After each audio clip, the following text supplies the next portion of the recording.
بسم اللہ الرحمن الرحیم۔ ابتدا رب کریم کے اسم عظیم سے جو خالق ارض و سما ہے، مالک شرق و غرب۔ درود و سلام شان کائنات جان کائنات نبی مکرم حضرت محمد مصطفیٰ صلی اللہ علیہ وآلہ وسلم پر۔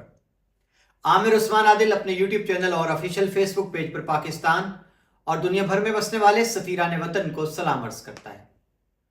ناظرین، 2024 8 فروری کو ہونے والا الیکشن تحریک انصاف کے امیدواروں کے لیے ایک ڈراؤنا خواب تو ہے ہی، لیکن اب صوبہ خیبر پختونخوا میں جہاں تمام سرویز، تمام رپورٹس یہی بتاتی ہیں کہ وہاں عمران خان کا طوطی بولتا ہے اور پورا کے پی کے بظاہر عمران خان کا ہی دیوانہ لگتا ہے، اور سرویز میں یہ بات بھی سامنے آ چکی کہ اس صوبے سے الیکشن کے نتائج کی واضح جو دلیل ہے، اکثریت ہے، وہ عمران خان کے حق میں جاتی دکھائی دیتی ہے۔ لیکن ناظرین، اب ایک لہر چلی ہے کے پی کے میں، پے در پے تحریک انصاف کے جو رہنما ہیں ان کو قتل کیا جانے لگا ہے، ان کے خون کی ہولی کھیلی جا رہی ہے۔ ابھی پرسوں کی بات ہے، ایک خوبرو نوجوان جو کہ امیدوار بھی تھا قومی اسمبلی اور صوبائی اسمبلی کا، اس کو بھی قتل کر دیا گیا، اور اس کی جو قتل کی ذمہ داری ہے وہ کس تنظیم نے اٹھا لی، کون ہے جو پی ٹی آئی کے امیدواران کے درپے ہے، اور کیا اس سے مقصود کے پی کے میں امن عامہ کی صورتحال کا فائدہ اٹھانا ہے، ووٹرز کو ڈرانا دھمکانا ہے، اس پر بات کرتے ہیں۔ ناظرین، کے پی کے میں پے در پے حالیہ دنوں میں پی ٹی آئی کے 3 مرکزی رہنما جو تھے ان کا قتل کر دیا گیا۔ سب سے پہلی واردات 11 جنوری کو ہوئی سوابی میں، پی ٹی آئی کے ضلعی رہنما اور ممتاز تاجر شاہ خالد کو ان کی گاڑی پر نامعلوم افراد انہوں نے فائرنگ کر دی، اور جس کے نتیجے میں وہ جاں بحق ہو گئے۔ ناظرین، کچھ ہی دن گزرے، 31 جنوری کی بات ہے کہ قبائلی علاقہ جو ہے باجوڑ میں، وہاں تحریک انصاف کے ٹکٹ کے امیدوار تھے، ان کو ٹکٹ نہ ملا، آزاد حیثیت میں وہ حلقہ NA 8 باجوڑ سے اور PP 22 اس سے امیدوار تھے آزاد حیثیت میں۔ ایک بڑا خوبرو نوجوان ریحان زیب جس کا نام ہے، پی ٹی آئی کا دیرینہ کارکن، اور وہ اپنی الیکشن مہم پر لوگوں سے مل رہا تھا کہ اچانک چند افراد آئے اور انہوں نے گولیوں کے وار کر کے موقع پر ہی جاں بحق کر دیا ریحان زیب کو۔ ناظرین، ریحان زیب باجوڑ کا ایک بڑا ہی پڑھا لکھا نوجوان تھا، جس نے راولپنڈی کی زرعی یونیورسٹی سے واٹر مینجمنٹ اس میں ڈگری حاصل کر رکھی تھی، اور یہ سوشل میڈیا ایکٹیوسٹ بھی تھا، فلنتھراپسٹ بھی تھا۔ اس نے اپنے علاقے کی پسماندگی دور کرنے کے لیے اور کسانوں کے پانی سے متعلقہ مسائل کے حل کے لیے ایک NGO بھی بنا رکھی تھی۔ اس نے بیرون ملک پاکستان کی نمائندگی بھی کی۔ اب حالیہ جو اس کا قتل ہوا ہے ریحان زیب کا، اس کو ہمارے مین سٹریم میڈیا، غریدہ فاروقی جیسے جو اینکر ہیں،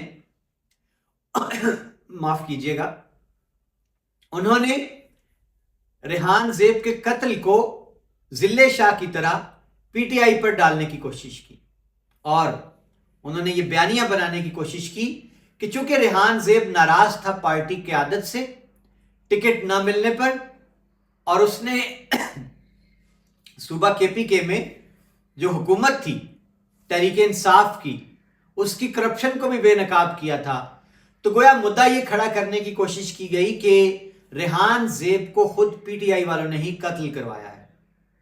اور ناظرین، مجھے تو خدشہ یہ ہونے لگا کہ کہیں دیگر جتنی بھی عمران خان کے خلاف FIRs درج ہیں، ایک اور اضافہ نہ ہو جائے کہ ریحان زیب کے قتل کی اما جو ہے اس میں عمران خان کو نہ دھر لیا جائے۔ بہرحال ابھی یہ توپ قسم کے اینکرز ایک بیانیہ کھڑا کرنے کی کوشش میں تھے کہ ریحان زیب کو پی ٹی آئی نے قتل کروایا. شدت پسند تنظیم داعش نے ریحان زیب کے قتل کی ذمہ داری قبول کر لی. جی ناظرین، اور آج ایک اور المناک واقعہ کے پی کے میں ہی پیش آیا، اور یہ تیسرا واقعہ ہے اپنی نوعیت کا.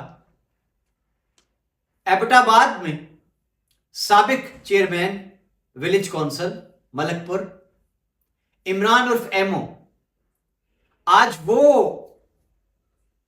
اپنے دوستوں کے ساتھ فون پر باتیں کرتے ہوئے اپنے گھر کے نزدیک گلی میں جا رہے تھے کہ اچانک ان پر بھی نامعلوم افراد نے فائرنگ کھول دی. 6 گولیاں لگیں اور جس کے نتیجے میں وہ بھی جاں بحق ہو گئے. ناظرین، عمران عرف ایمو 30 برس ان کا تعلق رہا ہے نون لیگ کے ساتھ. بڑے ہی اپنے اس ایبٹ آباد شہر میں مقبول تھے، ہر دل عزیز تھے اور انتہائی نفیس طبع کے مالک بتائے گئے. ولیج کونسل ملک پور ایبٹ آباد شہر تھانہ سٹی کا علاقہ ہے. وہاں سے یہ بھاری اکثریت سے انتخاب جیتے تھے اور یہ تحصیل کونسل کے رکن بھی تھے. انہوں نے اپنی 30 برس کی رفاقت نون لیگ سے ختم کر کے ابھی تھوڑے دن پہلے ہی سابق اسپیکر کے پی کے اسمبلی مشتاق غنی کے ساتھ باقاعدہ شمولیت اختیار کر لی تھی تحریک انصاف میں، اور آج ان کو بہیمانہ انداز میں انتہائی سفاکی سے 6 گولیاں مار کر قتل کر دیا گیا. ناظرین، میں آپ کو اپنی اس ویڈیو کے آخر میں ان کی جو آخری ان کی زندگی کی ویڈیو ثابت ہوئی ہے، جس میں انہوں نے کھل کر بتایا کہ انہوں نے نون لیگ کیوں چھوڑی اور پی ٹی آئی کیوں جوائن کی، اس پر بات کریں گے. آئیے ذرا پہلے سنیے ایبٹ آباد سے قتل ہونے والے پی ٹی آئی کے رہنما سابق چیئرمین عمران ایمو کی گفتگو. جی، آج آپ نے پاکستان تحریک انصاف میں شمولیت کی ہے، اس کی کیا وجہ ہے؟ اعوذ باللہ من الشیطان الرجیم، بسم اللہ الرحمن الرحیم. میرا نام عمران خان ایمو اور یونین کونسل اربن ملک پورہ NC1 کا میں چیئرمین ہوں، اور عرصہ 30 سال سے میری وابستگی تھی پاکستان مسلم لیگ نون سے، اور میں تحصیل کا سینئر وائس پریزیڈنٹ تھا. اور میں نے یہ عرصہ 2-3 مہینہ پہلے اس پارٹی سے ریزائن دے دیا تھا، اور باضابطہ طور پہ آج میں پی ٹی آئی میں مشتاق غنی صاحب کی بدست مشتاق غنی صاحب، میں پی ٹی آئی میں اپنے کونسل ہے میری، ان کے ساتھ مل کے میں پی ٹی آئی میں آلریڈی پی ٹی آئی میں شمولیت کا اعلان کرتا ہوں. آپ نے پوچھا ہے کہ کیا وجہ ہے کہ آپ نے مسلم لیگ نون چھوڑ کے پی ٹی آئی کیوں جوائن کی ہے. اس کی بہت ساری وجوہات ہیں جو کہ پورے پاکستان کو پتہ ہے، جو کہ ابھی پاکستان کا نظام، جو عوام چاہ رہی ہے، وہ تقریباً ہر پاکستان کا ہر بچہ، ہر گھر، ہر محلہ، ہر گلی عمران خان کے نام سے چلتا ہے. اس طرح کہ میں مسلم لیگ نون سے 30 سال کی وابستگی اس لیے میں نے چھوڑی ہے کہ وہاں پہ اب صرف ایبٹ آباد شہر اور بلکہ پورے اس میں ابھی وہاں پہ پالچی مالچی اور اس طرح کے ٹولہ ہے، اور وہ اقتدار کی حوث میں بھوکے ہو چکے ہیں، اور انہیں صرف اور صرف اقتدار کی لالچ ہے. عوام سے انہیں بالکل لگاؤ نہیں. اگر عوام سے لگاؤ ہوتا انہیں تو 30-40 سال کا لوگ ان سے حساب کرتے. 40 سال میں آپ نے کیا کیا؟ عمران خان نے تو صرف 2 سال حکومت سنبھالی ہے. 2 سال 3.5 سال کہہ رہے ہیں، 5 مہینے ان کے لوگوں کی چھکت آنے میں گزر گئے، 1 سال کورونا میں گزر گیا. 2 سال میں انہوں نے حکومت کو کیا دیا؟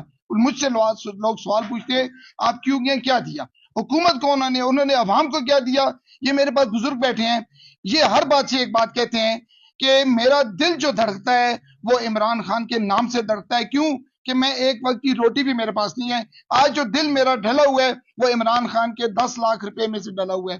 یہ ایسے کئی لوگ پاکستان میں موجود ہیں. آپ نے سنا عمران عرف ایمو سے سوال کیا گیا کہ آپ نے کیوں چھوڑی نون لیگ اور تحریک انصاف کیوں جوائن کی، تو اس پر ان کا کہنا تھا کہ نون لیگ میں ایبٹ آباد شہر میں مالچیوں اور پالچیوں کا راج ہو گیا تھا.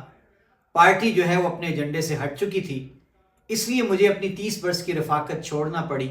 میں نے پارٹی چھوڑی، خاموشی اختیار کر لی اور پھر تحریک انصاف جوائن کر لی. تحریک انصاف میں شمولیت، اس میں انہوں نے تحریک انصاف کے بطور پارٹی